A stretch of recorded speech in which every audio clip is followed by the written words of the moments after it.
Hello दोस्तों, क्या हाल है। मेरा नाम है सिद्धार्थ। आप सुन रहे हैं जर्नल ऑफ लाइफ। तो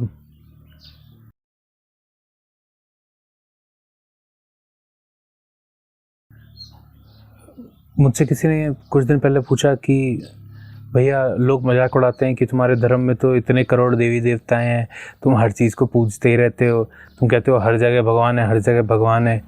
क्या मलमूत्र में भी भगवान है? क्या कचड़े कीचड़ में भी भगवान है? तो हमें समझ में नहीं आता हम क्या जवाब दें।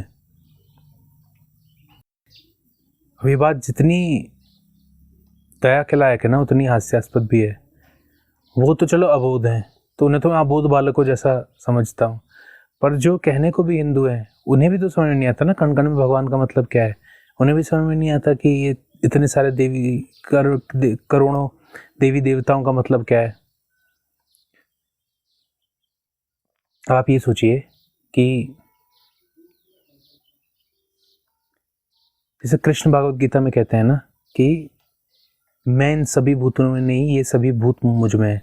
ये जो पूरा दुनिया का पसार देखते हैं, ये सब का सब कृष्ण से ही उद्भूत होता है। Krishna is the seed out of which everything emanates. तो ये मतलब है जब हम कहते हैं कि कण कण में भगवान है, क्योंकि पेड़ के हर एक कोने में उसकी बीज का तो एक पार्ट रहता ही है ना, उस सीड से सब कुछ एमिनेट हुआ है। फिर दूसरी बात अगर आप देखना चाहें तो ये है कि, और ये फिनोमिनोलॉजिस्ट भी समझते हैं कि without the experiencer there is no world. Why? Because the experiencer is what experiences the world. So in some sense the world in its entirety is an output of the experience of the experiencer. तो अगर world experiencer पर dependent है और experiencer जो कि हम हैं, हमारे माइंड से ही कॉन्शियसनेस मैनिफेस्ट होता है, तो ये जो माइंड है ये तो वर्ल्ड से ही आया है। तो अगर वर्ल्ड हमसे आ रहा है और हम वर्ल्ड से आ रहे हैं, तो कुछ भी सत्य है, कुछ भी सच में है, क्योंकि ये दोनों तो इंटरडिपेंडेंट हो गए। अगर दो इंटरडिपेंडेंट चीज़ें हैं तो फिर वो कौन सी चीज़ है जो इंडिपेंडेंट है? उसी को भगवान कहा जाता है। और इसीलिए एक्सपीरियंसर हो चाहे वर्ल्ड हो, वो सब के सब भगवान पर ही आश्रित हैं, और इसलिए कहा जाता है कण कण में भगवान है। अब ये बात ना तो किसी को समझ में आती है, लोगों को लगता है अरे भैया क्या भारी फिलोसफी बोल दी, ना कोई समझा पाता है किसी को। क्या करें।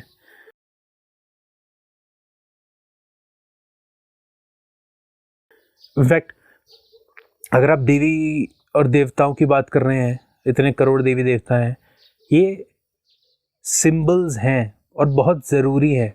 आप कहेंगे अरे ये तो फिक्शन है, पर are you so sure that fiction is not truth? Maybe these symbols point to that which is more true than what you call truth. अब दो सिंबल्स हैं जो मुझे खासकर बहुत पसंद है। पहला तो है भगवान विष्णु का सिंबल। आप अगर उसको ध्यान से देखेंगे ना तो आपको समझ में आएगा कि वो सिंबल इतना इम्पोर्टेंट क्यों है। आप विष्णु की जब भी कोई चित्र देखते हैं तो उनको कैसे रिप्रेजेंट किया जाता है? उनको रिप्रेजेंट किया जाता है सागर के ऊपर, शेषनाग के ऊपर लेटे हुए हैं वो, और विष्णु को पालन करता भी कहा जाता है। तो Vishnu in some sense is a symbol of harmonious and stable life, and that is what you need to do. आपको अक्सर ये जो डीप वाटर बॉडीज होती हैं, ये इतनी डीप होती हैं कि हम इनको ठीक से एक्सप्लोर नहीं करते। ये डरावनी भी होती है इन सम सेंस। तो बहुत सारी, ये एक आर्किटेक्चरल इमेज भी है। बहुत सारी वाटर बॉडीज को अननोन टेरिटरी रिप्रेजेंट करता हुआ दिखाया गया है। और जो जो आर्किटेक्चरल हीरो मिथ है वो क्या करता है? वो अननोन टेरिटरी में जा कर के उसका सबसे जो डेंजरस एलिमेंट होता है दैट इज द प्रेडेटर। और हमारे एंसेस्टर्स क्योंकि पेड़ों पे रहते थे, तो एवोल्यूशनरली ही हमारे लिए सबसे डेंजरस प्रेडेटर स्नेक्स और रेप्टाइल्स रहे हैं जो पेड़ों पे चढ़ सकते थे। तो जो इसको रश्मि रथी में दिनकर जी भी पॉइंट आउट करते हैं, वो कहते हैं फन शेषनाग का हर हर डोले। तो जो शेषनाग है that is the most dangerous predator. आपने अगर हैरी पॉटर की चेम्बर ऑफ सीक्रेट्स देखी है तो वो भी वही है। वो जो चेम्बर है वो अननोन टेरिटरी है, और उसमें वो dragon which is half snake half dragon that exists. And to conquer everything and to become a hero you need to slay the dragon. King Arthur वाला आर्केटाइप है ये। तो विष्णु एक्चुअली उस हीरो के सिंबल हैं that is capable of leading a harmonious and stable life. आपको unknown territory में जाकर के उसका जो सबसे खतरनाक प्रेडेटर है, जब आप उसको टेम कर लेते हैं तब जाके आप विष्णु जैसी एक हार्मोनियस स्टेबल लाइफ जी पाते हैं। फिर अक्सर ये भी आरोप लगता है कि अरे तुम्हारी तो इतनी पितृसत्ता वाला कल्चर है कि देखो लक्ष्मी तो विष्णु के पैर दबा रही हैं। क्या बोलूं मैं, लक्ष्मी विष्णु के पैर इसलिए नहीं दबा रही हैं कि विष्णु ने उनको डोमिनेट करके रखा हुआ है। ये पूरा का पूरा एक इमेज, एक सिंबल है।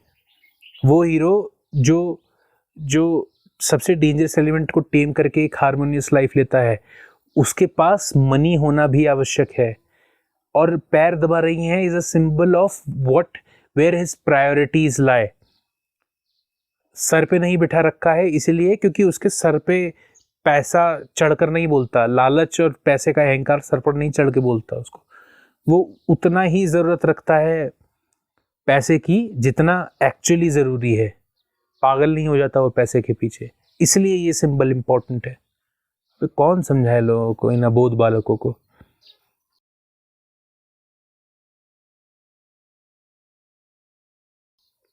अब एक और सिंबल जो मुझे सबसे अच्छा लगता है वो है काली माँ का। बंगाल में अक्सर बलि दी जाती है। अब आप जानवरों को तो मार देते हैं पर बलि का मतलब नहीं समझते। ये इब्राहिमिक रिलीजन्स के भी साथ है। हम सैक्रिफाइस का मतलब नहीं समझते। And I will probably take this deeper in a video in more detail, will save that for later time. पर आप ये देखिए कि बंगाल में ये माना जाता है कि वो जो काली हैं उन्होंने स्कल्स की माला उड़ी हुई है अपने गले के आसपास, और काली रिप्रेजेंटेटिव हैं नेचर के सबसे डेंजरस एलिमेंट का। और नेचर का डेंजरस एलिमेंट अक्सर आप पर चैलेंजेस थ्रो करता ही रहेगा लगातार। तो जो पॉइंट है वो ये है कि अगर आप नेचर के चैलेंजेस से बचना चाहते हैं तो आपको वो छोड़ना होगा जो अभी आपको बहुत इंपॉर्टेंट तो लग रहा है पर उसमें डेप्थ नहीं है, वो मीनिंग नहीं है।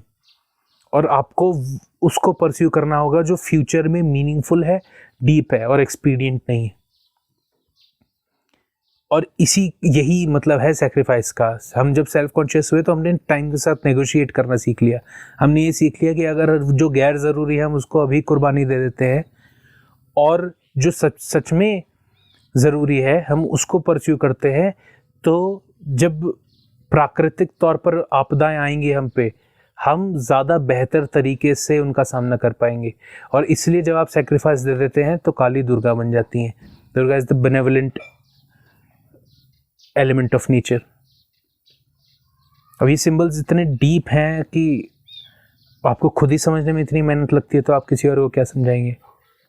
अब फिर एक सवाल ये भी पूछा जा सकता है कि अरे यार सीधे बता ही दो ना, सिंबल्स की क्या ज़रूरत है।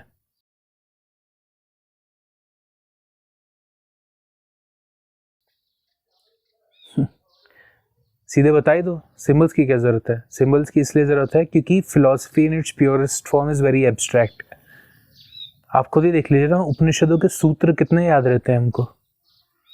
कोई तो कारण होगा ना कि इतने सालों से ये संत, ये कवि, ये सब दोहों में, चौपाइयों में, सूफी संत काफियों में अपनी बात कहते आए। क्यों? क्योंकि वो याद रहती है। हम बचपन में टेबल्स भी तो रिदम में याद किया करते थे ना, इसलिए ये सिंबल्स इंपॉर्टेंट होते हैं। सिंबल्स एंड स्टोरीज, और जैसे मैंने कहा आर्किटिपल इमेजेस, दे आर टाइमलेस। वो पास ऑन हो जाती हैं बड़ी आसानी से। एब्स्ट्रैक्ट फिलॉसफी को पास ऑन करना मुश्किल होता है। एब्स्ट्रैक्ट फिलॉसफी को डिसाइफर, डिकोड करना पड़ता है। तो इसीलिए स्टोरीज और सिंबल बहुत इंपॉर्टेंट हैं। और हम सब भी तो एक स्टोरी का पार्ट ही है ना, हम भी तो अपनी ज़िंदगी की स्टोरी लिख ही रहे हैं ना। That is why stories are so attract us so much, are so relevant to us, because we ourselves are a part of a story. तो do not denigrate stories very casually, they hold a very very important value. But yes, the condition is कि अगर आप उनका मतलब समझ पा रहे हैं। अगर आपने स्टोरीज को लिटरल ले लिया तो फिर वो रिलीजन के नाम पे टोटलिटेरियनिज्म बनता है, जो आप दुनिया में कई जगह देखते हैं।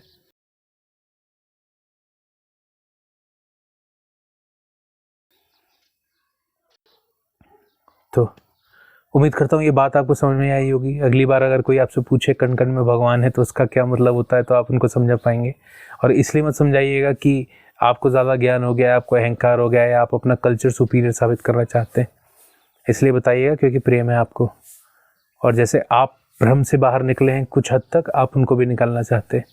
केंद्र सही रखें। तो उम्मीद करता हूँ ये वीडियो पसंद आया हो। चैनल को लाइक शेयर सब्सक्राइब कीजिएगा। फिर मिलेंगे किसी और वीडियो में, किसी और बारे में बात करेंगे।